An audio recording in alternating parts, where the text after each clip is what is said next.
वरना लंच पर जो हुआ उससे वो अब तक संभल नहीं पाया था। इस बीच आकाश के डैड अपने वाइन सेलर पर स्पेशल वाइन ढूंढ रहे हैं। अली, कुछ ऐसा ड्रिंक ढूंढो जो उन दोनों को आसानी से नशे में डाल सके। कुछ पुरानी वाइन जो पीने के लिए बहुत अच्छी हैं, लेकिन आसानी से हाई कर देती हैं। डैड ने अली को इंस्ट्रक्ट किया। डैड, आप कुछ प्लान कर रहे हैं? अली उनके चेहरे पर के एक्सप्रेशन देखकर जज कर रहा था कि वो जरूर कुछ नॉटी सोच रहे हैं। ये तुम क्या कह रहे हो? मैं तो सिर्फ उन दोनों को अपने साथ एंजॉय करने के लिए वाइन देख रहा था। डैड मना करते हुए कहते हैं, लेकिन अली उनकी बातों से कन्विंस नहीं होता। मुझे ऐसा क्यों लगता है आप शॉटगन वेडिंग करना चाहते हैं? डैड, आपको याद दिला दूं कि इस एरा में शॉटगन वेडिंग अब इफेक्टिव नहीं है। लड़कियों की शादी इतनी आसानी से नहीं होती है। अंजलि अगर प्रेग्नेंट भी हो गई तो उसके शादी के लिए राजी होने की पॉसिबिलिटीज उतनी ही कम है जितनी अभी हैं। अली डैड की पूरी बात समझकर एक्सप्लेन करता है।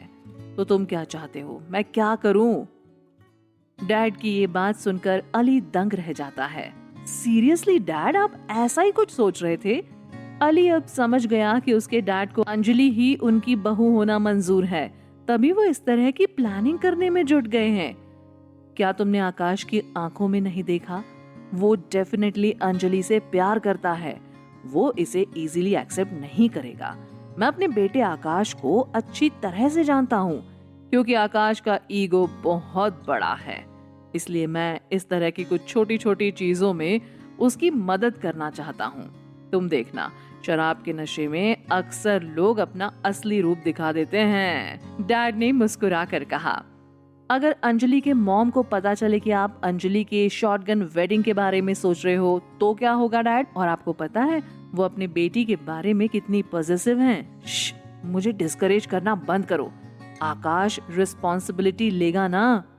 अली ने देखा कि वो कॉन्फिडेंस के साथ बोल रहे हैं। ओह गॉड डैड, हमें उनके रिलेशनशिप को थोड़ा और वक्त देना चाहिए। वो जरूर अपने बारे में सोचेंगे।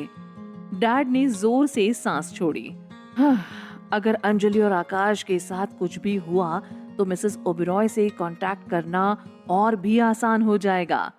वो थोड़ी देर रुक गए और सोचने लगे कि क्या उन्हें अली की बातों पर ध्यान देना चाहिए और क्या दोनों को थोड़ा वक्त देना चाहिए। लेकिन उन्हें अपने बेटे के बारे में पता था कि वो खुद तो कुछ नहीं करेगा, क्योंकि उसका ईगो ही सबसे बड़ा प्रॉब्लम था। हमें शायद पूजा का ओपिनियन भी लेना चाहिए, डैड सजेस्ट करते हैं।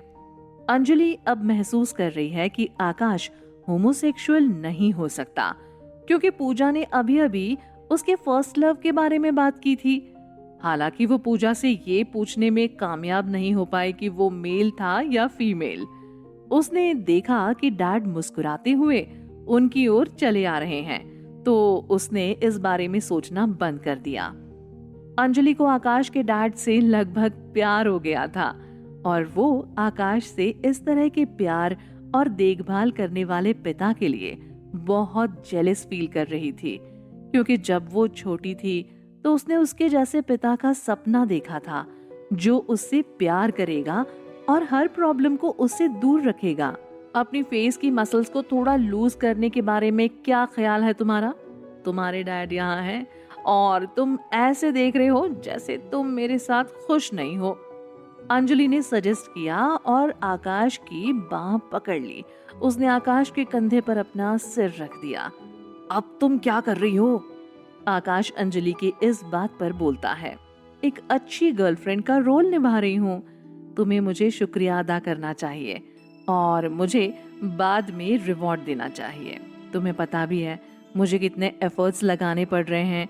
You have such a loving father. Anjali ने कहा, हर कोई ऐसे पिता से ब्लेस नहीं होता। उदासी की एक चमक उसके सुंदर चेहरे को पार कर गई। क्या अंजलि आकाश की फैमिली को पसंद करने लगी है? आकाश की सच्चाई के बारे में उसे कब पता चलेगा? क्या है आकाश की सच्चाई? क्या आकाश के डैड अपने प्लान में सफल रहेंगे? आगे जानने